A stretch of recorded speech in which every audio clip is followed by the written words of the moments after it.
오늘 함께 살펴볼 성경 속 인물은 지난주에 살펴본 엘리야의 제자여 후계자인 엘리사입니다. 하나님은 이 땅에서 당신의 일을 행하실 때에 항상 사람을 택하여 세우셔서 그 일을 맡기십니다. 따라서 80억이 넘는 인구 중에서 하나님께 선택과 부르심을 받아 하나님의 사역에 쓰임받는다면 그것은 인간으로서 엄청난 특권이요 영광일 것입니다.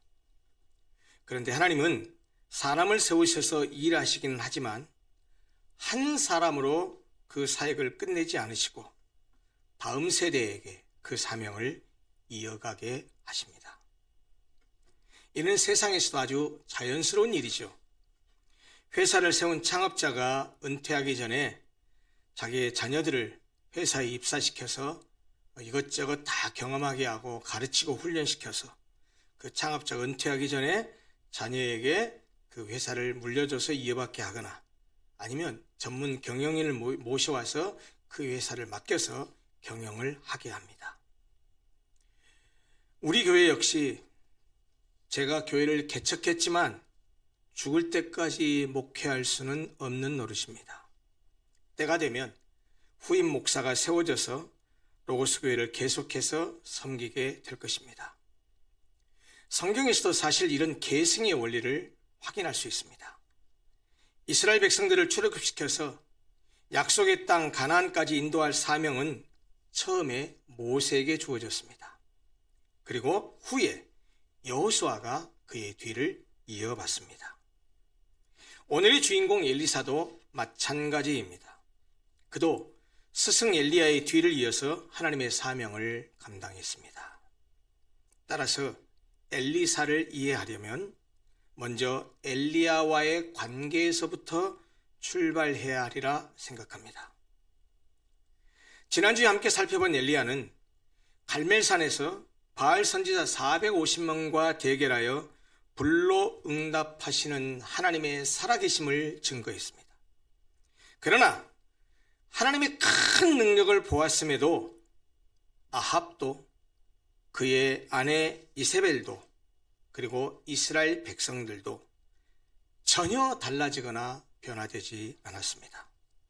오히려 엘리야가 갈멜산 전투에서 승리하고 바알 선지자 450명을 모두 죽였다라는 소식을 아합의 아내 이세벨이 듣게 되고 나서 그 이세벨은 엘리야를 반드시 죽여버리겠다고 별렀고 엘리야는 이 이세벨을 피해서 브엘쉐바로 도망쳐야만 했습니다. 하나님의 큰 능력과 기적 앞에서도 전혀 변화되지 않는 상황에서 좌절한 엘리야는 로뎀 나무 아래에서 죽기를 구할 정도로 영적인 무력감에 빠집니다. 하지만 하나님은 그를 책망하지 않으셨습니다. 오히려 그를 찾아오셔서 위로하시고 새 힘을 주십니다. 그리고 호렙산으로 이끄셔서 세미한 음성으로 그에게 새로운 사명을 주십니다. 그 사명 가운데 하나가 바로 엘리사를 그의 후계자로 세우는 일이었습니다. 하나님의 명령을 따라서 엘리야가 엘리사를 찾아갔을 때 엘리사는 12쌍의 소를 앞세워 밭을 갈고 있었습니다. 그러니까 12쌍이면 소가 몇 마리입니까? 24마리입니다. 24마리의 소로 밭을 갈고 있었다는 말은 그가 그만한 재력이 있었다는 얘기예요. 상당한 부를 가진 부자 출신의 사람이었다는 사실을 짐작하게 합니다. 그렇게 밭을 갈고 있었던 엘리사를 찾아간 엘리야가 그의 겉옷을 엘리사에게 던집니다. 구약에서 선지자의 겉옷, 히브리어 원어는 아데렛이라는 단어인데요. 이 선지자가 입은 겉옷은 단순한 외투가 아니고요. 하나님의 권위와 직분을 상징하는 표식입니다. 따라서 겉옷을 던졌다라는 말은 하나님께서 너를 나의 후계자로 부르셨다라는 소명의 선언이기도 했습니다. 엘리사는 엘리야를 통한 하나님의 부르심에 즉시 응답합니다. 자신의 소와 쟁기를 불태워 제물로 드리고 가족과 작별한 뒤에 엘리야를 따라 나섰습니다. 이것은 엘리사가 자신의 풍요로운 삶을 포기하고 완전한 헌신으로 하나님의 부르셨음에 순종했음을 의미합니다. 성경에 디테일한 표현은 없지만 당시의 상황과 성경 여기저기를 비교 분석해 보면 엘리사는 약 6년에서 10년 정도를 엘리야 밑에서 그를 수종들며 섬기면서 배우고 훈련받았던 것으로 보입니다. 이제 그를 후계자로 세워서 6년에서 10년 정도 이렇게 훈련을 시켜서인지 모르지만 이제 때가 된 것 같습니다. 하나님께서 그를 하늘로 데려가실 날이 다가왔습니다. 엘리야는 길갈에서 출발해서 베델, 여리고를 거쳐서 요단강에 이르렀습니다. 그런데 엘리야는 요단강가에 이를 때까지 처음에 길갈을 떠날 때 그리고 중간에 베델에서도 그리고 여리고를 거칠 때도 그 곳곳에서도 엘리사에게 야, 너 나 따라오지 마. 너는 그냥 여기 머물러 라고 했지만 엘리사는 끝까지 스승을 떠나지 않고 따라가서 요단강까지 함께합니다. 그것은 스승을 향한 충성과 사명을 향한 갈망이었습니다. 엘리사와 함께 요단강에 도착한 엘리야는 그의 겉옷으로 물을 칩니다. 그랬더니 강이 갈라지고 두 사람은 마른 땅 위로 요단강을 건넜습니다. 그것은 엘리야에게 임했던 하나님의 권위와 능력을 보여주는 일이었습니다. 강을 건넌 후에 엘리야가 엘리사에게 말합니다. 내가 너에게서 데려감을 당하기 전에 하나님이 지금 부르실 것을 알고 있는 거예요. 그러기 전에 내가 너에게 어떻게 할지를 나한테 구해라 라고 엘리야가 엘리사에게 말합니다. 그랬더니 엘리사가 주저하지 않고 이렇게 대답합니다. 당신의 성령이 하시는 역사가 갑절이나 내게 있게 하소서 이렇게 말합니다. 이 말은 엘리사가 단순히 엘리야보다 2배가 많은 능력을 구한 것이 아닙니다. 엘리야의 영적 사역을 계승하는 일을 자기 힘으로는 감당할 수 없다라는 사실을 알고 스승 엘리야의 사역을 자기가 이어가기 위해서는 충분한 성령의 은혜와 능력이 필요하다는 사실을 알고 당신의 능력보다 당신에게 임한 성령의 역사보다 나에게는 2배나 더 있게 해주십시오. 갑절이나 있게 해주십시오라고 요청했던 것입니다. 엘리사의 간구를 들은 엘리야는 네가 나를 하늘로 데려가는 것을 보면 네가 말한 그것이 이루어질 것이다 라고 대답합니다. 잠시 후에 불수레와 불말들이 나타나서 두 사람을 갈라놓고 엘리야는 회오리 바람을 타고 하늘로 올라갔습니다. 엘리사는 그 장면을 똑똑히 보았습니다. 엘리사가 요청한 그 간구가 이루어졌다라는 말입니다. 그의 기도가 응답되었다라는 말입니다. 엘리야가 성취한 뒤에 엘리사는 땅에 떨어진 그 스승의 겉옷을 주워서 요단강으로 돌아와서 물을 치며 이렇게 외칩니다. 엘리야의 하나님 여호와는 어디 계십니까? 이게 따지는 것 같고 몰라서 묻는 것 같은데 그런 뜻이 아닙니다. 이 말은 스승에게 역사하신 그 하나님 지금도 여기에 계십니까? 저와도 함께 하십니까? 라는 그런 의미로서 하나님 저에게도 동일한 은혜와 권능을 베풀어 주십시오라는 간절한 기도가 섞인 외침입니다. 엘리사는 엘리야를 찾지 않았습니다. 누구를 찾았습니까?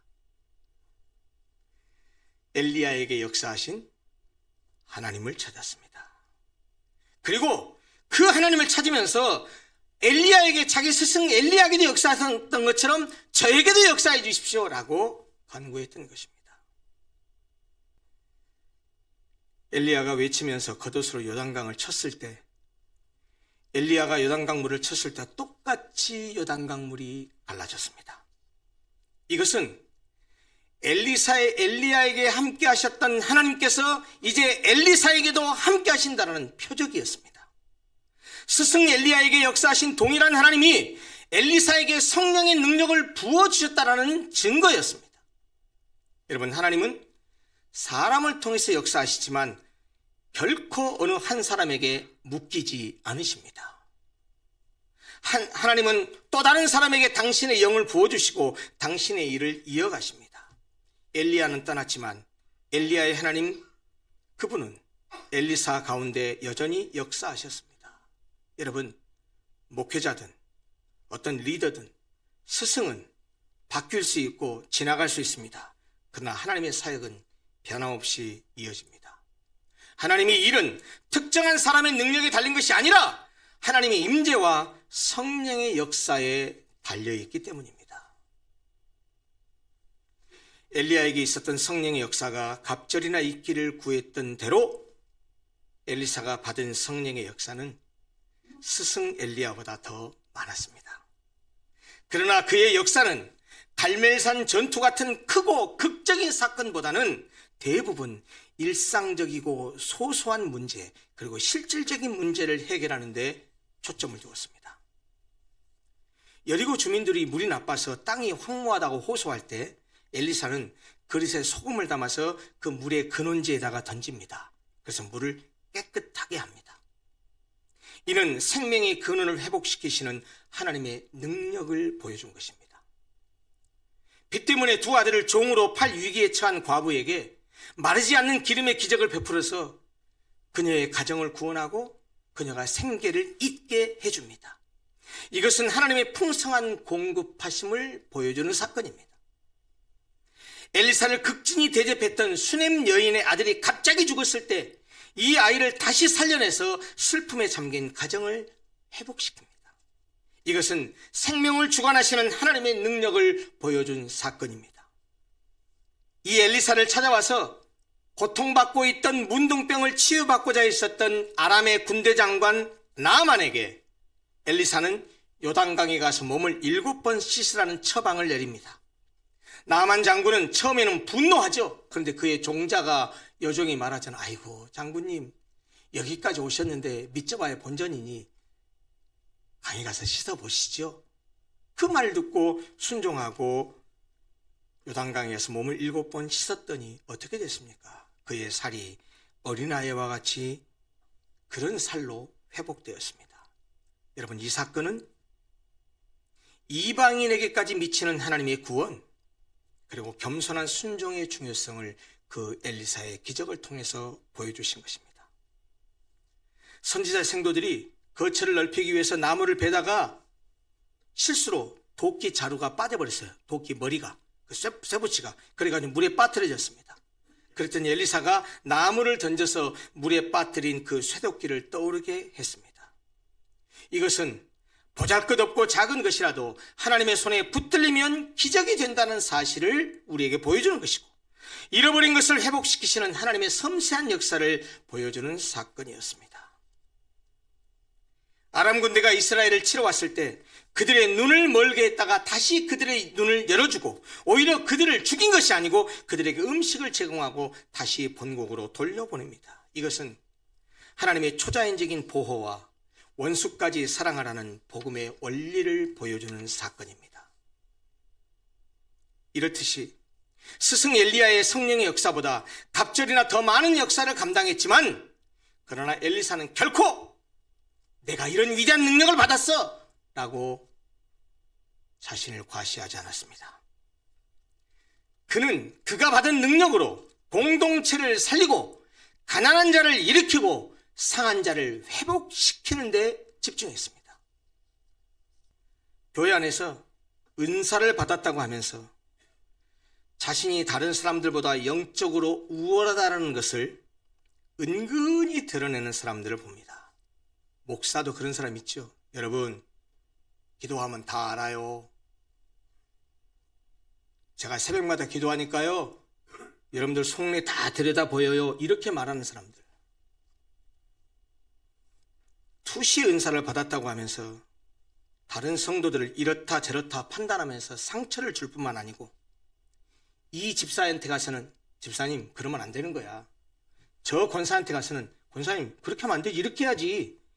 이러면서 이래라 저래라 감나라 배나라 하면서 그렇게 행하는 교인들을 가끔 봅니다. 우리 교회는 없습니다.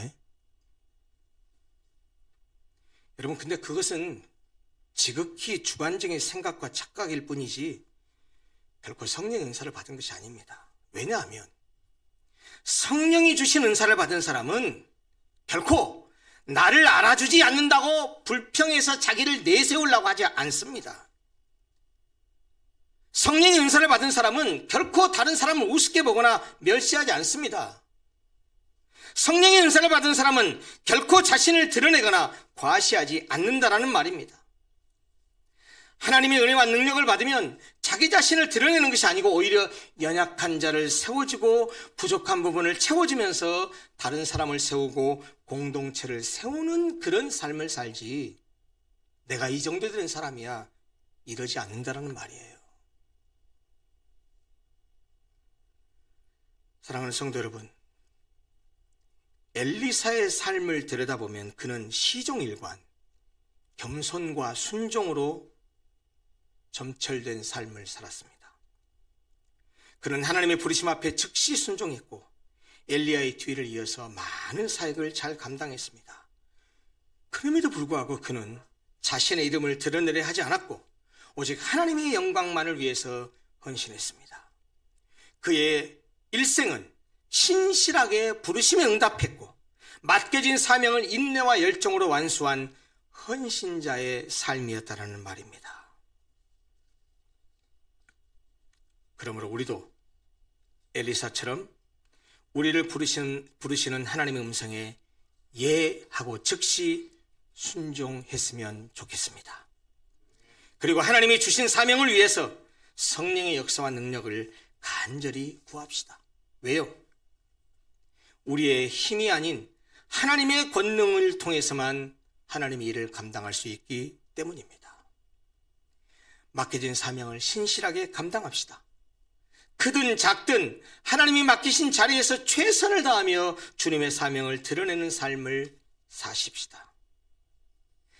갑절에 성령의 역사를 구한 엘리사가 그가 받은 능력으로 공동체를 살리고 가난한 자와 상한 자를 일으켰던 것처럼 우리도 하나님이 주신 은혜와 능력을, 우리가 받은 축복과 재능을 이웃을 살리고 공동체를 세우는 일에 흘려 보냅시다. 그래서 우리 한 사람 한 사람의 삶이, 그리고 우리 교회가 하나님의 은혜와 사랑을 전하고 이 땅에 하나님의 나라를 확장하는 귀한 통로로 쓰임받게 되기를 간절히 소원합니다. 기도하겠습니다.